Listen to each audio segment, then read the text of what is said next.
Hello friends, అందరు నమస్కారం. Welcome to our channel మన ప్రకృతి. మీరు చూస్తున్నారు మన ప్రకృతి యూట్యూబ్ ఛానల్. నేను మీ కోటేశ్వర రెడ్డి. ఈరోజు మన భోగి పండుగ మరియు సంక్రాంతి శుభాకాంక్షలు అందరికీ. ముఖ్యంగా ఈ భోగి పండుగ సందర్భంగా ఈరోజు మా ఊర్లో పిల్లలు పెద్దలు అందరం కలిసి భోగి పండుగ చేసుకుంటున్నాము. ముఖ్యంగా సంక్రాంతి పండుగ అంటేనే మనకు గుర్తొచ్చేది పొలాలు, రైతన్న, వ్యవసాయం, ఎద్దులు. పూర్తి స్థాయిలో మనకు మామూలు సంక్రాంతి పండుగ గుర్తొస్తే అనుకుంటే కోడి పందాలు ఇంకోటి అనుకుంటాం. అంటే జనరల్గా భీమవరం, కోస్తాంధ్ర పూర్తి స్థాయిలో అదే ప్రాంతాలు గుర్తొస్తాయి మనకు సంక్రాంతి అంటేనే. ముఖ్యంగా కోడి పందాల గురించి ఎక్కువ మారుమోగిపోయింది సంక్రాంతి అంటేనే. సంక్రాంతి అంటే కోళ్ళు అంటే సంక్రాంతి అనే రకంలో ఒక మైండ్లో వెలిగిపోతుంది. అది కాకుండా గతంలో మనం కంపేర్ చేసుకుంటే సంస్కృతి సంప్రదాయాల్లో అప్పట్లో మెకాలే ఒక ఉద్యమం తీసుకొచ్చాడు.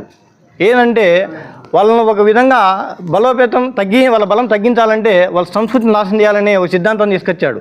అందులో భాగంగానే ఈ సంస్కృతి సంప్రదాయాలు మూలం పడిపోయినాయి.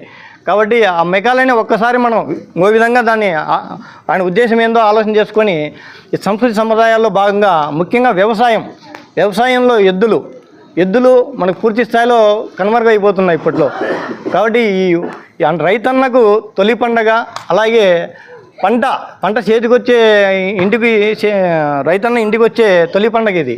అంటే సంక్రాంతి అంటే వరి పొలాలు, మరి మా పప్పు ధాన్యాలు, ముఖ్యంగా కందులు, శనగలు పూర్తి స్థాయిలో చేతికి వచ్చే టైంలో ఈ సంక్రాంతి పండుగ జరుపుకుంటాము. కాబట్టి ఈ సంస్కృతి సంప్రదాయాలను రేపటి భవిష్యత్ పిల్లలకి ఖచ్చితంగా ఈ మెకాలే ఉద్యమం అప్పట్లో ఏ విధంగా చేశాడో మన సంస్కృతిని కాపాడుకోవాల్సిన బాధ్యత ప్రతి ఒక్కరిపైన ఉంది. ఈ రైతన్న ఒక్కడే కాదు, అందులో ముఖ్యంగా రైతన్నను మనం కాపాడుకోవాలంటే ఆ విధంగా మన ఆహార అలవాట్లు కూడా మనం మార్చుకోవాలి. రేపొద్దున ఒక వ్యాపారస్తులు కాకుండా రైతన్న పండిస్తాడు ఒక వరి కానీ, రైతన్న దగ్గర ఒక మనం ముందుకు తీసుకెళ్ళగలిగితే రేపొద్దున ఇంకో కొంచెం ఎక్కువ పంటలు కానీ ఇంకో కొంచెం కౌలు తీసుకొని భూమి కానీ చేసేదానికి అవకాశం ఉంటుంది. కాబట్టి ఇది పూర్తి స్థాయిలో రైతన్న పండగ. ఆ విధంగా ప్రతి ఒక్కరు ఉద్దేశం చేసుకొని ప్రతి ఒక్క రైతన్నను మనం ఒక గౌరవంగా భావించి మన ఇంట్లో కానీ ప్రతి రాష్ట్రం వైపుగా పల్లెన మనం రైతన్నకు నమస్కారం చేసుకొని ఈ సంక్రాంతి పండుగ అందరూ జరుపుకోవాలని మనస్ఫూర్తిగా కోరుకుంటున్నాను. మరొకసారి అందరికీ భోగి పండుగ, సంక్రాంతి శుభాకాంక్షలు.